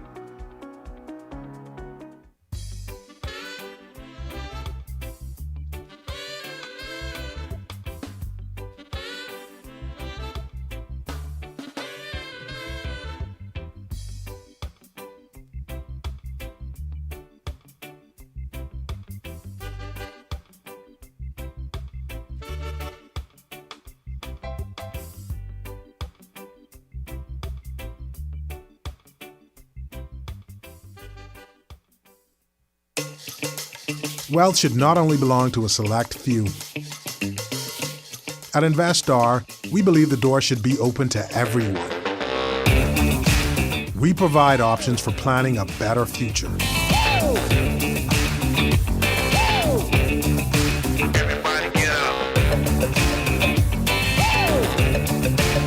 Our investment funds are designed to assist you in reaching your long-term financial goals.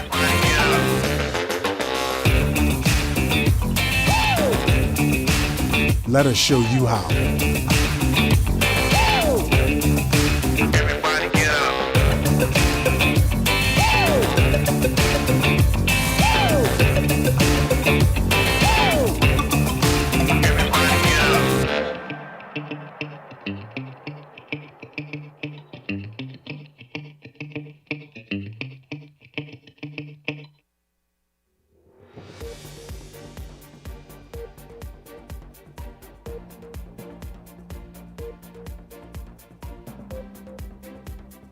Jet ski operators are pushing back tonight after U.S. Embassy security alert raised concerns about jet ski safety in the Bahamas. They insist the warning does not tell the full story and argue that many in the industry are committed to safe and responsible operations. Laurencia Smith has this reaction tonight. The Bahamas' new security advisory warning what is described as serious ongoing safety risk linked to jet ski operations at popular beaches across the country is not sitting well with some operators. They say the claims are puzzling. Our Bahamian people invest a lot of money in this industry. You have people taking care of families, the grandparents, the grandchildren. You got medical bills, mortgages, all kind of different things. We're looking for someone to boost us in this business. Pedro Bannister, owner of Pedro's Water Sport, is questioning the source of the allegations raised in the U.S. Embassy security advisory on jet ski operations. The advisory cited reports of incidents including unsafe practices and alleged sexual assault involving some operators, including reports from U.S. citizens, particularly women, between the period of 2024 to 2026. Mainly, the report pointed to 2 women who have been reported sexually assaulted in 2026, which may have prompted the latest advisory. However, records show that there has been no rapes of American women reported this year by police involving jet ski operations, leaving the question, are criminal matters involving jet ski operators going unreported? It's a question that we put to officials but got no response upward to news time.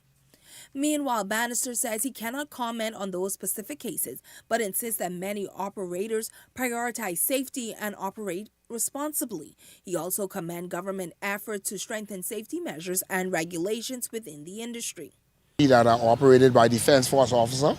They have a police boat that is about 60 feet long with 4 engines on it that penetrates this area every hour. The government has gone ahead and put Defense Force officers and everyone on this beach. They have a Port Authority man here that has run the rotation system every day. As you can see, 3 Defense Force officers plus a 4-wheeler. Meanwhile, the advisory raised concern about some operators allegedly running without proper license or insurance. Bannister acknowledged that there are some who try bypass the requirements, but says those individuals should not define the entire industry. Let them know that I don't want them to mess up our industry because we have family to feed, and when the police catch you, you're on your own like pot bone.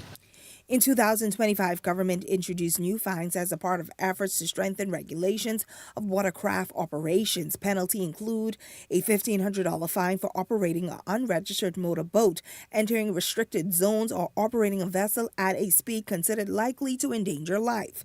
Other violations, including operating a jet ski during hours of darkness or failing to display required registration number or make of a motorboat, carrying a $1,000 fine. Now, just ahead of the cabinet meeting, we made attempts to speak with the Minister of Transport, Leon Lundy. However, that was unsuccessful. However, the ministry did issue a statement maintaining that safety amongst visitors and residents alike is paramount for the ministry. They went on to maintain that they are enhancing more legislation within the sector to provide law enforcement with additional resources to have greater protection over the water sport industry. Laurencia Smith, Eyewitness News. Well, after Laurencia's attempt, Eyewitness News managed to catch up with Minister of Transport Leon Lundy, who responded to the U.S. advisory, making it clear that the safety of visitors and residents remain top priority for he and his team. In fact, there's a meeting tomorrow with U.S. Ambassador Herschel Walker. That is Lundy and his team. Now, Lundy says the multi-agency task force established to safeguard the industry continues to work, and we saw evidence of that in that report. I didn't even know all of that existed on these beaches where jet ski operates. And so I just want to know what happened. In any event, though, let's listen to Minister Lundy first, and then the Hot Topics panel will weigh in. Force isn't dormant. They actually meet every month. I just read some of the minutes from last month's meeting, and they also met today, actually. So they're not dormant. They're doing their job, and we're making sure that they have the necessary resources to carry out the work. On the ground, I know we had 2 major holidays, and we didn't have any major incidents with the jet skis because they amped up their efforts during that time. Set with Ambassador Walker tomorrow. He and his team will meet with the U.S. Ambassador. Former Prime Minister Minnis, meanwhile, is also weighing in on the safety concerns raised by the U.S. Embassy. Here's what he had to say. And our tourists come from the US, 50-60% come from the Florida area. You can imagine if we were to lose 80% of revenue stream, the impact that would have. So should we wait until the entire society is affected, or should we wipe out the bad apples and resolve the issue and prevent any future ramification? So I would say the ambassador is absolutely correct. He's thrown the warning out there, and the warning was out there a long time ago. The president had requested that this matter be resolved when I had met with him. The matter has not been resolved. Obviously, if we were to look at it, it must have gotten even worse. The complaints probably has increased. And what they're trying to tell you is, listen, we do not want to move at another stage where the Bahamian people can suffer. Let's stop that now. Well, former Prime Minister Menace is making a great deal of sense. You heard the gentleman. This is his bread and butter. They've invested heavily.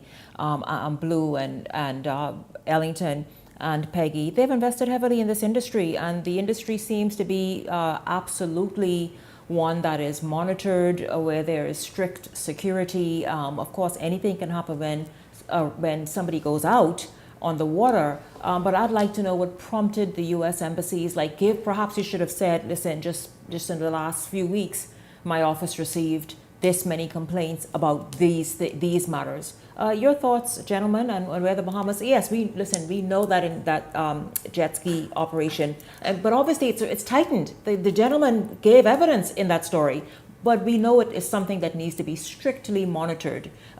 We don't want that to be destroyed. It's a part of the feature. People love the feature, but again, these men say, "Man, hold up, man! You don't destroy our industry," because most of them are law-abiding citizens, they said.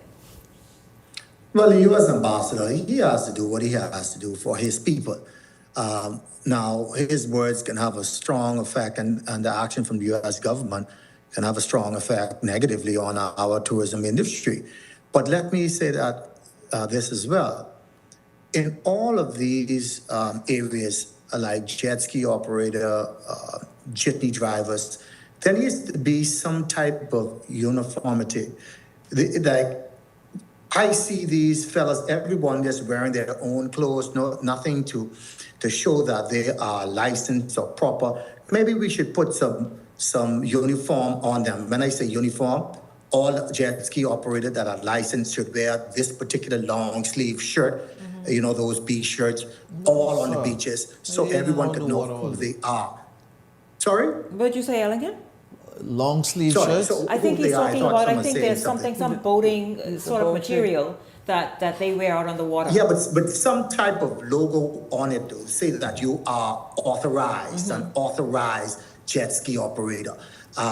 Just like the bus drivers, although all of it is connected, we have rules in place, but I think in this entire country, in all agencies, it's enforcement of these rules. I think the problem is enforcement.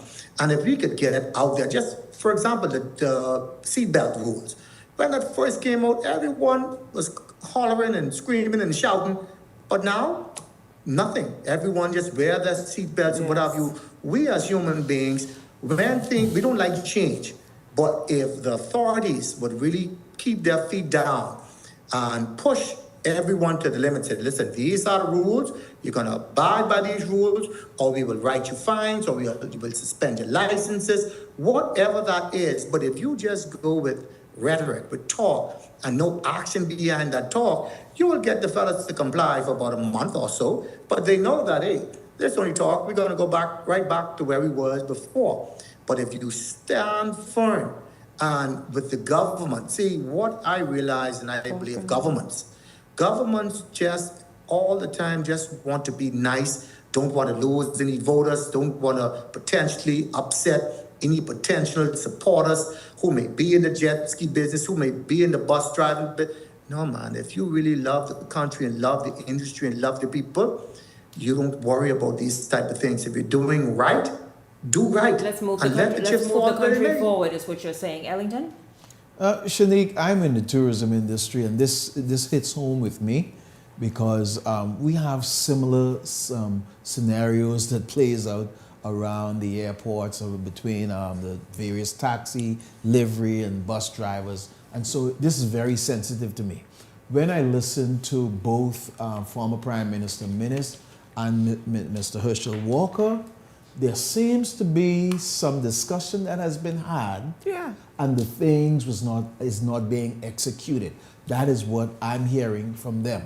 I think we need to get beyond whatever measures need to be put in place. It needs to be put in place. We cannot be partial with this, because I've been following this. There's been complaints from a particular gentleman for some years now that is in the jet ski business and that has been complaining on deaf ear to some issues where some persons who in authority was being partial in how they execute their authority, allowing some nefarious people to operate within the jet ski. I've been following that, and he's been complaining for years.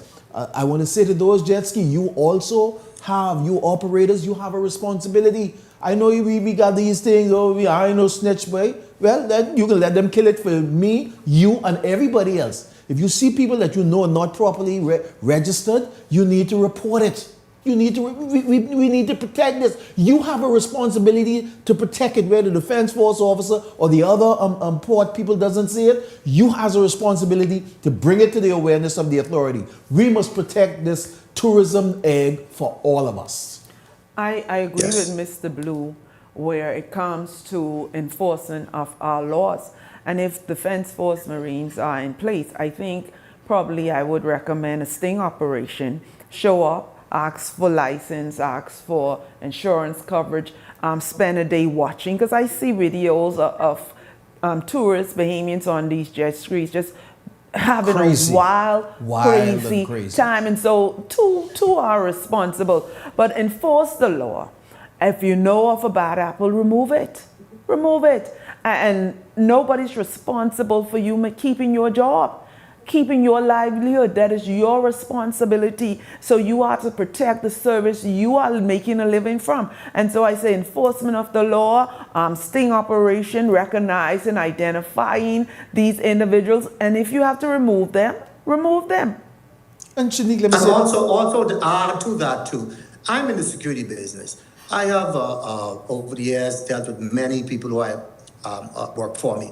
And when they would go on certain locations, if they've been too long, they're too long. Sometimes they get familiar or comfortable with the employees and customers, so they try to look at to make sure they don't steal. So move the fellas out on a constant basis. Just don't keep one or two Defense Force officers there for a year or two, because they're going to know the fellas. They're going to get this. It's a small nation. We're going to get familiar with the fellas, friendly with the fellas, and then we turn a blind eye to certain things because that's my boy.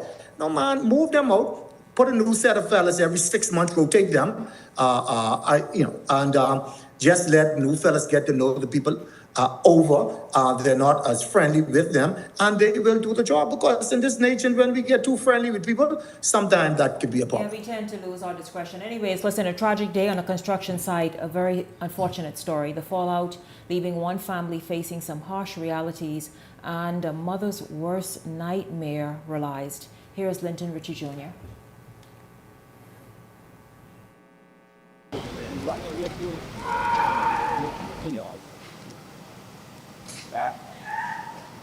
What was supposed to be the start of a new opportunity ended in tragedy for 26-year-old Redneil Joseph, who fell to his death while carrying out construction work at the site of a local warehouse project.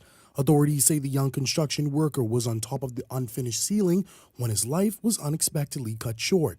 A male was walking along a roof beam of a structure that is being constructed, under construction, and he fell and sustained fatal injury. Family and co-workers of Joseph looked on as investigators examined his body and probed the surrounding construction site, his mother weeping as she struggled to cope with the outcome. Through a translator, Susie Sinclair Joseph revealed that her son had taken the job in hopes of helping his family through a difficult period as they are currently facing eviction from their home. She said he was determined to work hard and viewed the new opportunity as a chance to provide stability for his loved ones and secure a roof over their heads. pay kai. Mbara met kai la no bange problem. The moment he was actually working to put his rent money together to pay the landlord, he owed the landlord, and he been saying from the 9th, he haven't been paid as yet, but once he get paid, he'll be paying the landlord. Amid her grief, Sinclair Joseph claims eyewitness accounts suggest her son was not provided with adequate safety equipment while on the job, a lapse she believes cost him his life. S'il te gen sécurité en Saint-Île, il peut tomber. If he had something secure around his waist, he wouldn't have fallen. Now, this rip in the ceiling above me is the exact spot where Joseph plummeted to his death. The bottom concrete surface was covered in sand by body removal services. Now, Eyewitness News questioning authorities on if they have any idea if he was outfitted with the proper safety gear. That, Linton, we are presently investigating. That detectives are presently doing their questioning of various individuals, so that information I do not have at this time. Authorities are once again stressing the importance of workplace safety, urging construction workers and employers alike to ensure proper precautions are taken before any job begins. The appeal comes as Joseph's death marked the second fatal on-the-job accident in just over a week. On Wednesday, a man was killed after falling while cutting a tree in the Anglersing community, highlighting the potentially deadly consequences of workplace hazards. Linton Ritchie Jr., Eyewitness News. It's just so unfortunate, you all. I mean, we can quickly just jump into that. And what really is in the Bahamas is so many times, whether it be a government employee or a private sector, we like shortcuts. Our thoughts and prayers are to that family. It is heart-wrenching to see that mother, to hear the story, and to see that he just wanted to be able to work to contribute to his family. Our thoughts and prayers are with the family. I thank you all for being here. Blue, thank you, of course, for being here. I have to go to a break. Beyond the Headlines is backward after this.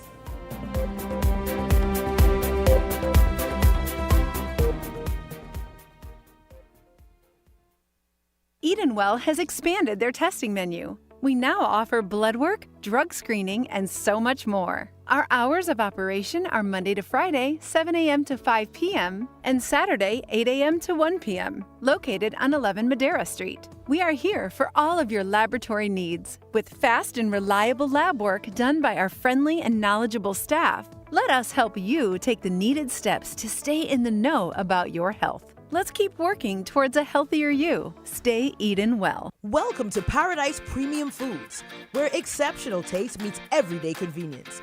Right in the heart of Hurricane Hole Plaza, whether you're planning a beachside brunch, an intimate dinner, or simply restocking your favorites, we offer only the finest selection of local and imported goods, handpicked for quality, freshness, and flavor. At Paradise Premium Foods, shopping is effortless, service is personal, and every visit feels like a treat. From gourmet meals to go to organic essentials and indulgent treats, this is your neighborhood market elevated. Live well, eat better. Discover Paradise Premium Foods, now open at Hurricane Hole Plaza, Paradise Island. Paradise Premium Foods. Taste the difference.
So you want a space,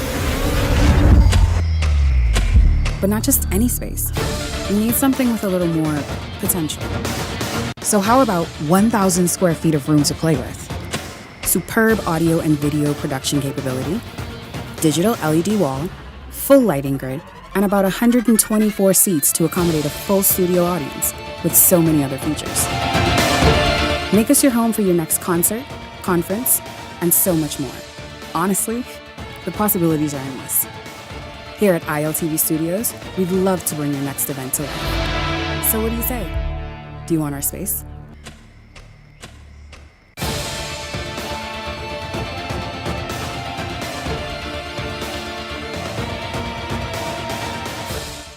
Edenwell has expanded their testing menu. We now offer blood work, drug screening, and so much more. Our hours of operation are Monday to Friday, 7 a.m. to 5 p.m., and Saturday, 8 a.m. to 1 p.m., located on 11 Madera Street. We are here for all of your laboratory needs, with fast and reliable lab work done by our friendly and knowledgeable staff. Let us help you take the needed steps to stay in the know about your health. Let's keep working towards a healthier you. Stay Eden well. Welcome to Paradise Premium Foods, where exceptional taste meets everyday convenience. Right in the heart of Hurricane Hole Plaza, whether you're planning a beachside brunch, an intimate dinner, or simply restocking your favorites, we offer only the finest selection of local and imported goods, handpicked for quality, freshness, and flavor. At Paradise Premium Foods, shopping is effortless, service is personal, and every visit feels like a treat. From gourmet meals to go to organic essentials and indulgent treats, this is your neighborhood market elevated. Live well, eat better. Discover Paradise Premium Foods, now open at Hurricane Hole Plaza, Paradise Island. Paradise Premium Foods. Taste the difference.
So you want a space,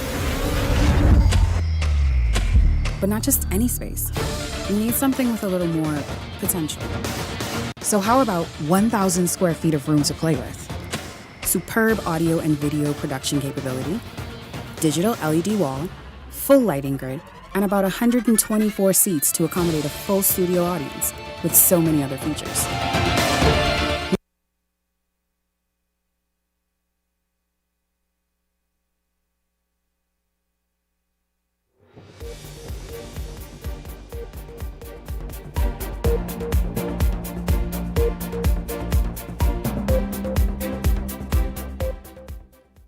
A familiar face in Miami Gardens politics is making a move towards state government. Former Miami Gardens Councilwoman Shannon Lady Igodoro has entered the race for Florida Senate District 34.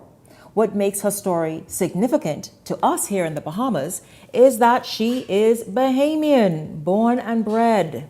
Now, I remember a few years ago where I spoke with her as she was seeking the councilwoman of Miami Gardens position, and she was successful in that.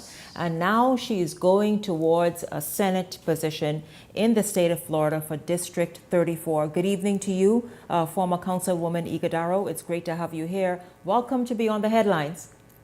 Good evening, Shanique and my Beyond the Headlines family. How are you guys doing? We are so happy to welcome you to the Beyond the Headlines family. Excellent. We want to see this victory happen. We are doing great and we are excited to talk to you. You are doing amazing things. You went from councilwoman, city of Miami, making excellent impression there and major headway in local government, and now you are going on a state level. Let's just start by asking, what motivated you to pursue the Senate position for District 34? Great question, Shanique. I'm always motivated with the ability of service. I truly believe that service is a calling. It's something that each and every one of us, if afforded the opportunity, can do. So service for me is not just passion, but it's a calling. It's something I truly believe that I was born to do. So when the opportunity came up, I said, why not?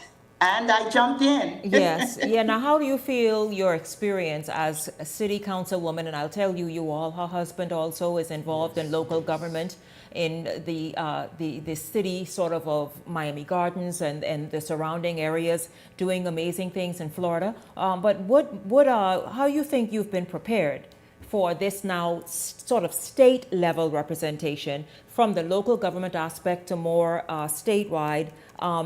When you served as a councilwoman? That's a great distinction. Shanique, it's very important that the viewers know the difference between a local government or municipal election versus a state election. So the race that I am in is for State Senate, Florida Senate, District 34. And that district is multiple cities. So we have within that district not just Miami Gardens, but we have Bal Harbor, we have Opa-locka, we have North Miami, we have North Miami Beach, we have parts of unincorporated Dade County as well. Versus at a local or municipal level, we have just the city of Miami Gardens, a city where I started out as a student and a city that is quite familiar to many Bahamians throughout the diaspora. Yes. Now, speaking of the diaspora, as a daughter of the Caribbean, a daughter of the Bahamas, let's talk about these ties and how this will bring and further enrich your representation on the Senate level. What is interesting, I think about this time in my life, Shanique, my experience on the Miami Gardens has really taught me at a fundamental level how to deal with real voices, right? What it means to knock on doors, what it means to be available for that senior who may need groceries, what it means to be available for that teacher who may be looking for supplies. So it afforded me the opportunity to be at the level of the community. And what Tallahassee now does is to make sure that all of those tax dollars that funnel, that go from our communities, that those dollars come back into the communities that we serve in. So it's simply service, but on a much bigger level. It's really expansion, if I could put it into context. It absolutely is. I mean, it's really so amazing. We are extremely proud of you. As you know, we just came out of an election season ourselves. And here Yes. you are in the state of Florida doing such amazing things. We know South Florida is home to a large Bahamian population. And what message do you want to? I saw some of them already saying, listen, I'm going to go and help her campaign. I'm going to go and help her get elected. What message do you want to send to that population, to other members of the Caribbean who also make up South Florida? Hail, hail, the Bahamian people. We are a part of a larger diaspora, obviously, but I would not be elected in 2020 if it was not for the support of the Bahamian diaspora. A few months ago, I did an interview, and it was with the great Thelma Gibson. You would know her, a stalwart in the healthcare field. Unfortunately, she passed on about 2 weeks prior to that interview. But I was blessed to be a voice for the Bahamians standing, and I went on and I did that interview. I want Bahamians in the diaspora to know that you have a voice. You have someone who is experienced. You have someone who is educated. You have someone who knows what it takes to be elected and who is willing to serve. I'm a woman of faith. I'm a wife. I'm a mother. I can literally be any woman, any leader, anyone who wants to give back to the community. So this is my contribution to the diaspora. And then talk about this Caribbean representation at the state government level. Like, how would that look? How do you plan on having that sort of like play out for the people in Tallahassee? Can you even imagine how amazing that representation would be? Representation is not just important in a physical sense, but it's also important in a cultural sense. During my time on the Miami Gardens Council, many Bahamians throughout the state of Florida and even throughout the islands of the Bahamas would have known that I was a champion for culture, that I hosted many Bahamian cultural events, that I made sure that the voice of the Bahamas was represented. Now, this is not just about being a voice for the diaspora. This is a voice for all. But the reality is, I am a Bahamian American, and I have to, at a bare minimum, be a voice for the diaspora. So that representation, as it did in the city of Miami Gardens, would certainly continue all the way to the state level, Tallahassee. And I'm excited. Yeah, we are absolutely going to track your progress. We're going to get updates from you and speak with you and celebrate with you as we did before. So I'd like to ask you this, and of course we will have quite a number of follow-up interviews moving forward. By the way, when are elections? Elections is August 18th, so it's a very short turnaround. This was not planned, but Dr. Robert Ingram, my mentor, said you must always be ready. So I'm ready. So there's not a lot of time. So we need to really send the clarion call out. You sound ready. You sound ready. You look ready. You have been prepared, certainly, and we are here excited for you. And so as we wrap up this evening, what should voters of District 34 look forward in a Shannon Ighodoro's representation? Why should they trust you with their vote? There are many issues plaguing District 34. I mentioned the cities already. There are issues with homelessness. There are issues with economic strife where people, particularly small business owners, feel like they're not being represented. So people really want a voice. There are seniors who can use some help. We know that seniors are the ones whose backs we stand on. I could not be who I am if there were not those who had gone on before me. Education is another real concern. People want to make sure that when they send their children to school, that their children not only have a nice hot meal, but they are learning. People want to know that the money that is going to Tallahassee, in short, that money comes back to where it rightfully belongs. I would be that voice. I would be a voice for the people. I would represent the diaspora, and I'm ready to go. Be that advocate, huh? Yes, indeed. And you mentioned some of those issues, and they're quite similar to what's here in the Bahamas. Kids needing hot meals to go to school and learn and all the rest of it. And so we are so much alike. And that is why I imagine you will do exceptionally well in this new role. Of course, we're going to track your progress straight up to August 18th. Thank you very much, former councilwoman, the city of Miami Gardens, Shannon Ighodoro. Thank you very much again, going for that Senate position, District 34 in the state of Florida. And we are here behind you, sending that 242 energy to you, Shannon Ighodoro. And so thank you very much for joining me this evening. Thank you so much for having me. Absolutely. Listen, panel, real quickly, you all heard her. Your thoughts on just how amazing this is. It is amazing to see a Bahamian in American politics soaring, and that she have the support of Bahamians in America. Imagine that. I think it's wonderful, Shanique. I met her a few years ago, been in contact with her. She's a wonderful lady. She's poised, she's focused, and she's going to do well. And she still speaks Bahamian. She does. She absolutely does. Of course, thanks once again, and Shannon Ighodoro. You all follow her. If you're in the state of Florida watching, which we have many viewers, get behind her and push her there to Tallahassee to be your voice. And of course, I thank you very much, Andrew Blue Johnson, Peggy, Candace Ellington, Ferguson. Thank you all so much for being here this evening. And a huge thank you to all of you for tuning in this evening. It's been awesome having you hang out. I look forward to seeing you right back here tomorrow evening. For the entire Beyond the Headlines team, I'm Shanique Miller. Make it a great evening, everyone.